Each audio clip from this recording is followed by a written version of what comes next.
English by the Nature Method, Chapter 23, 23rd Chapter, Making Plans. The next time the young men were together to study English, they had much to talk about. All of them had been thinking about the trip and making plans. They had talked to their families about it and asked people who had visited England about the best time to go there. Their families were very much interested in the plans, but thought that the young men would not be able to learn to speak English well enough before they were to go. Storm told the others that his brother smiled when he spoke about the trip, as if he thought that they would not be able to make it. "Well, wait and see, I'll tell him," Storm said, smiling. "When we start on our trip, and you must stay at home because you don't speak English, I shall be the one to smile. And I think that when he sees us start on our trip next summer, you'll have him as a pupil in the autumn." Mr. Miller. Mr. Miller was very glad to hear that his 3 pupils felt that they would be able to learn enough. "I hope you know that you must do much work before the summer holidays. When we make our plans and talk about all the things that we are going to do, you will learn many words that you are going to use on the trip.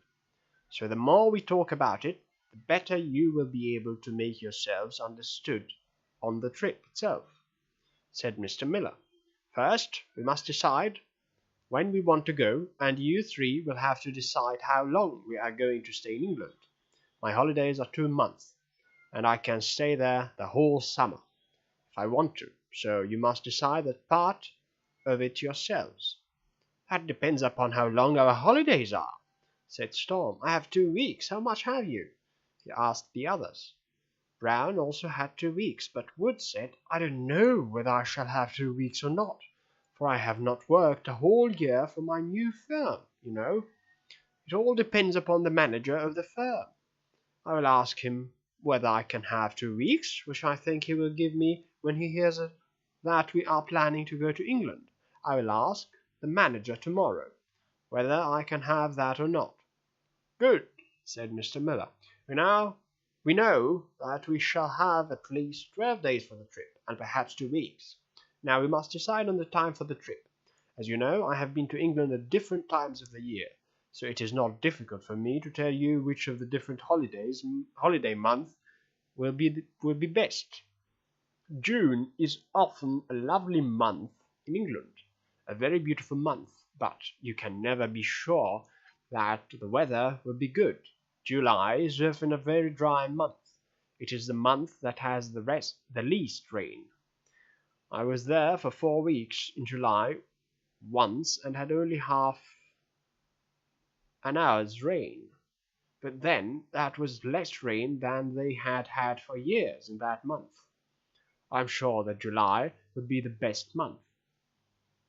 In August, it's too hot to be in London. The school holidays are in August, and everyone who is able to leave London in August goes away. Many of my friends that I should like to see again will have left London if we go there in that month."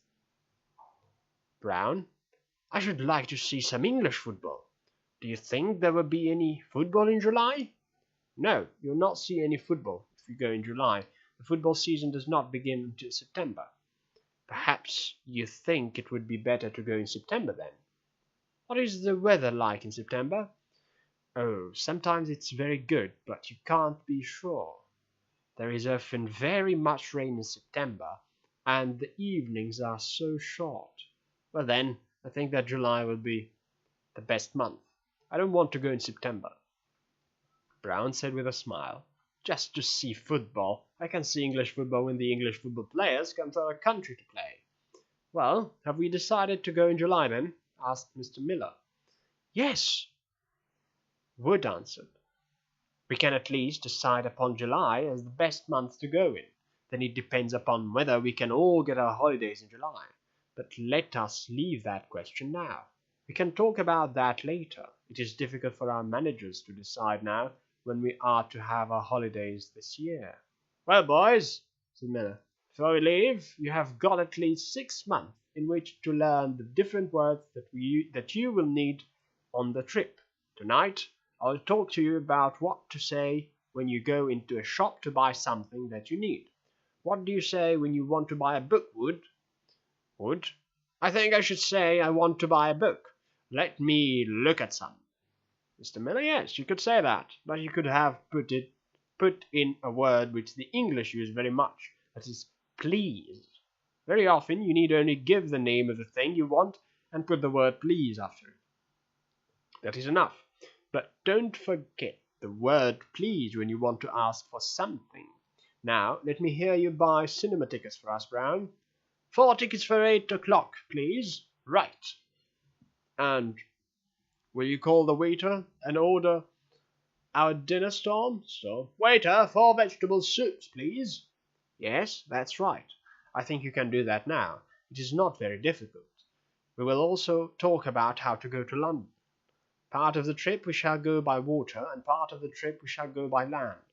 When we travel by land, we shall go in a train, and on the part of our trip, when we travel by water, we shall go in a steamer. Did any of you ever travel by train? That's a train. Oh, yes, we have all done that, they answered. But I never travelled much by steamer, one of them said. I've only made very short trips of about 20 minutes, so it will be the first time that I shall ever try a long trip by water.